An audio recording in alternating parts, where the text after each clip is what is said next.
ചാന്റെ പൈസ പറ്റില്ലെതിക്കാ വക്കീലെ പൈസന്റെ കാര്യം നമുക്ക് പ്രശ്നമല്ല. ആൾ എന്തെങ്കിലും കേസിൽ ഒരു കൊല്ലം അകത്തിട്ടാ മതി. നിങ്ങളെ ഏട്ടനല്ലേ ഇയാൾ പകത്താക്കാൻ മാത്രം എന്താ പ്രശ്നമുള്ളത്? അച്ഛൻ മരിച്ചിട്ട് 4 മാസമായിട്ടുള്ളൂ.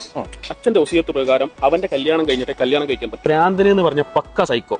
ഞാൻ എന്റെ കല്യാണക്കാരൻ ജസ്റ്റ് അവനോടൊന്ന് പറഞ്ഞിട്ട് സ്വന്തം അനിയനാന്ന് പോലും നോക്കാം. എന്റെ കൊക്കിനെ പിടിച്ചിട്ട് 3 ദിവസമാണ് എന്നെ ഹോസ്പിറ്റലിൽ കിടത്തി.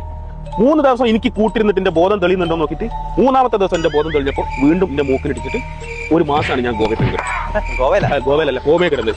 ഇപ്പൊ ആള് അകത്താണ്. ഇന്ന് ഇറങ്ങുന്നുണ്ട്. പക്ഷെ ഇറങ്ങിയാല് എനിക്കിപ്പോ ഏകദേശം ഒരു കല്യാണമൊക്കെ സെറ്റായി വരുന്നുണ്ട്. അപ്പൊ ഇവൻ ഇറങ്ങിയ കല്യാണം നടക്കില്ല.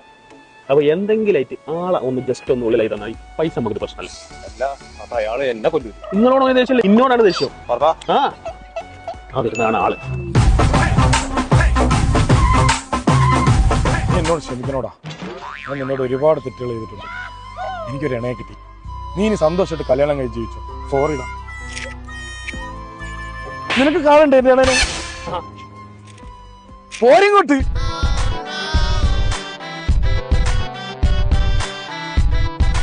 കണ്ടു, ഇഷ്ടപ്പെട്ടു, കൂടെ കിട്ടി.